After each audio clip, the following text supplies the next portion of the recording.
eygii hunguriga weynaa. Beri hore waxaa jiray ey la odhan jiray Mooge.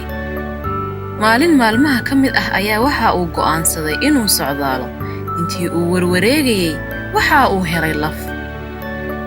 Mooge waxa uu eegay hareerihiisa, laakiin ma ay jirin cid sheegata lafta. Sidaas darteed si dhaqso ah ayaa uu laftii u soo qaatay, waana uu cararay ka hor intii aanay cidi arag isaga. Muddo markii uu cararay, Mooge waxa uu sugi kari waayay inuu cuno laftii. Waxa uu bilaabay inuu daydayo meel uu tago oo degan, oo aanay cidi ka hadlayn, si aanuu laftiisa cidna ula wadaagin. Markaa Mooge waxa uu soo gaadhay webi leh biriish loox ah, waxaana uu bilaabay inuu ka soo gudbo. Intii uu ka soo gudbayay biriishka, waxa uu hoos u eegay webiga, waxaana uu biyaha ka dhex arkay humaagiisa warkiisa. Mooge waxa uu khalad u qaatay humaagiisii biyaha ka muuqday, oo waxa uu mooday inuu ey kale oo afka ku sita laf uu ku jiro. Eygii doqonka ahaa ayaa aad u hungurooday. Mooge waxa uu damcay eyga kale laftiisa, markaas si uu u weeraro eyga kale, waxa uu ku ciyay humaagiisii.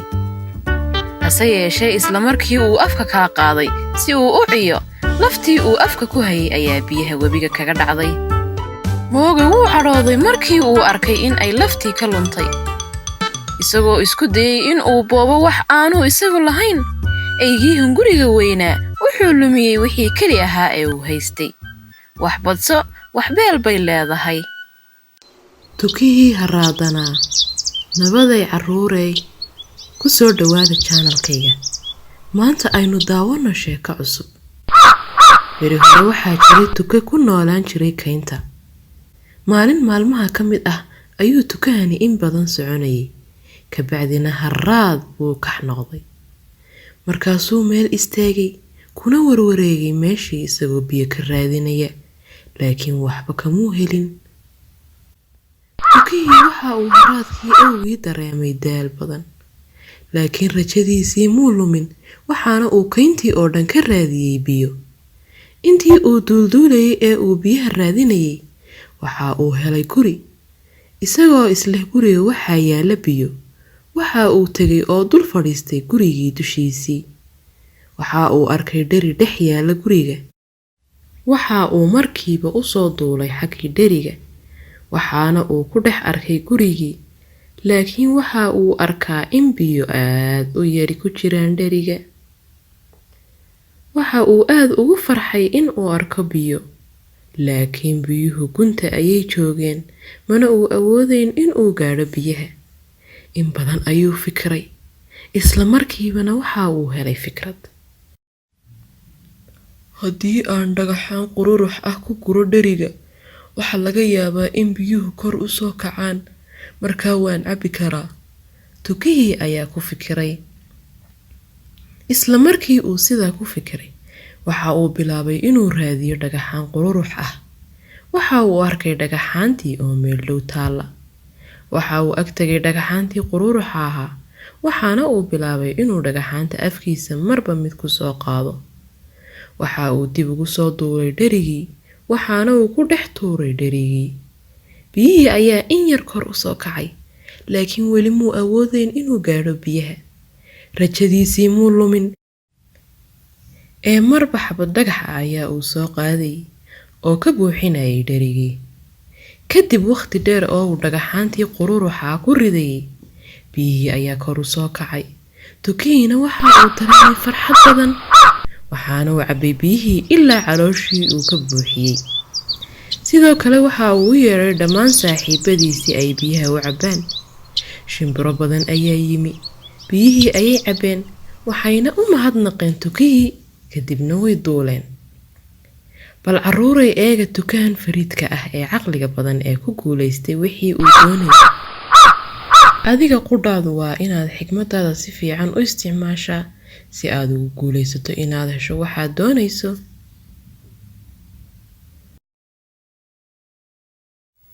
Sheekada 3 doofaar ee yaryaraa. Beri hore waxaa jiray hooyo weyn oo doofaarad ah oo lahayd 3 doofaar oo yaryar, manay haysan cunto ku filan si ay u quudiso. markii ay si fiican u koreen waxay u dirtay dibadda si ay adduunka uga raadsadaan nasiibkooda. Doofaarkii koowaad waxa uu ahaa mid caajis badan. hadda uma baahni in aan intaas oo dhan u socdo ilaa warshadda labanka lagu sameeyo. taa beddelkeeda waxaan qaban wax aad u yaroo shaqo ah. intaa kadibna gelinkayga dambe oo dhan waan iska nasan. Haba yaraatee muu doonayn inuu shaqeeyo, sidaas darteed wuxuu gurigiisii ka dhistay caws. Doofaarkii labaad waxa uu qabtay waxoogaa shaqo ka yara adag, laakiin sidoo kale isaguna waxa uu ahaa iska caajis. hadda uma baahni in aan intaas oo dhan u socdo ilaa warshadda labanka. uluhu way ka xoog badan yihiin cawska. waxaan u malaynayaa in ay iyagu shaqada qaban doonaan, laakiin si kastaba ha ahaatee aad baan u daalanahay hadda. taa beddelkeeda waxaan qaban shaqo aad u yar. intaa kadibna gelinkayga dambe oo dhan waan iska nasan. Wuxuuna ka dhisay gurigiisii ulo. Dabadeedna waxay bilaabeen heeso iyo qoobka ciyaar, waanay iska boodboodeen oo ciyaareen maalinta inta ka hadhay oo dhan. Doofaarkii saddexaad waxa uu shaqeeyey maalintii oo dhan oo waxa uu gurigiisii ka dhisay leban.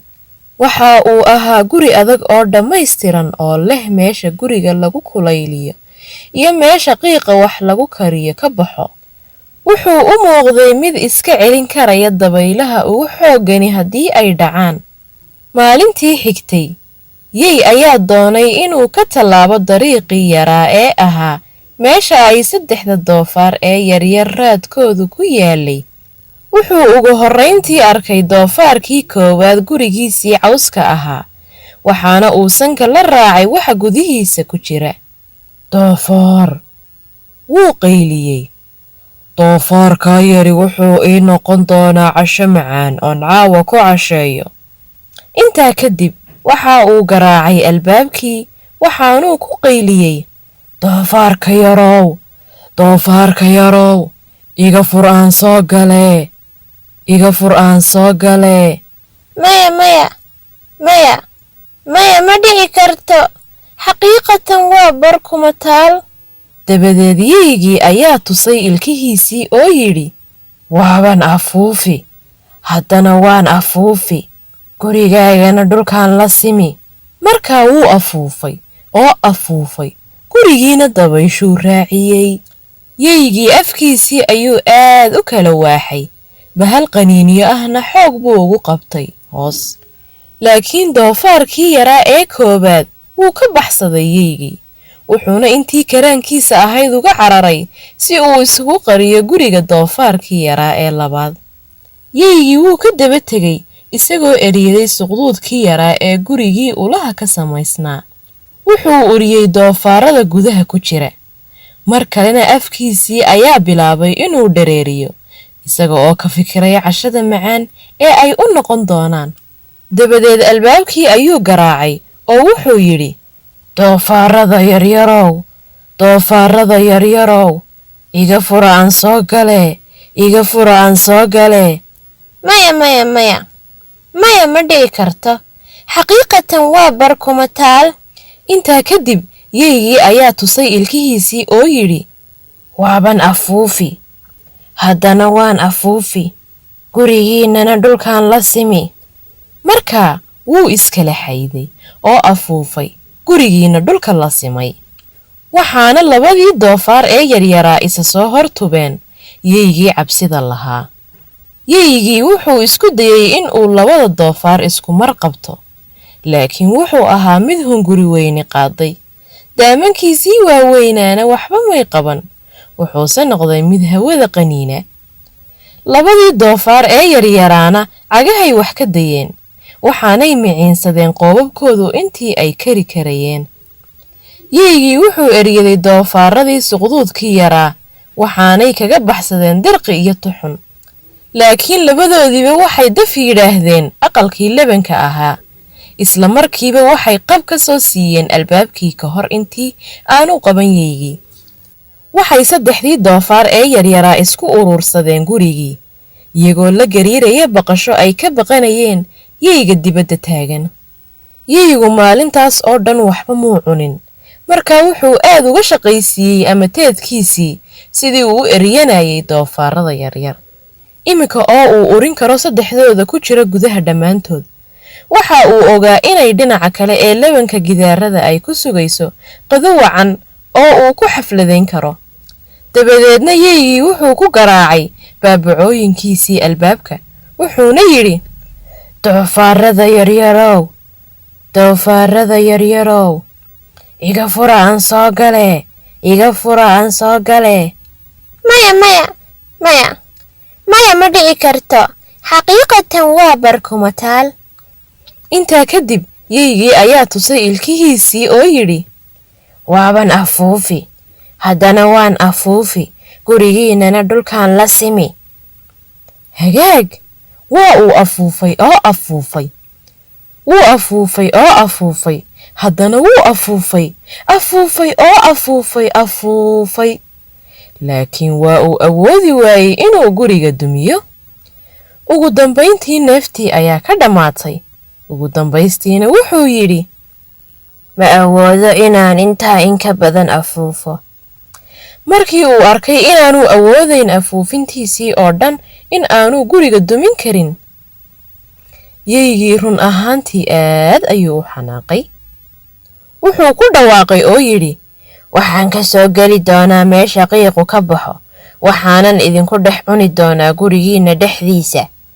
markii ay arkeen saddexdii doofaar ee yaryaraa waxa uu samayn doono, waxay ka soo laadlaadiyeen meeshii xaabada dabka dheri ay biyo ka buuxaan, waxaanay shideen dab olol badan leh.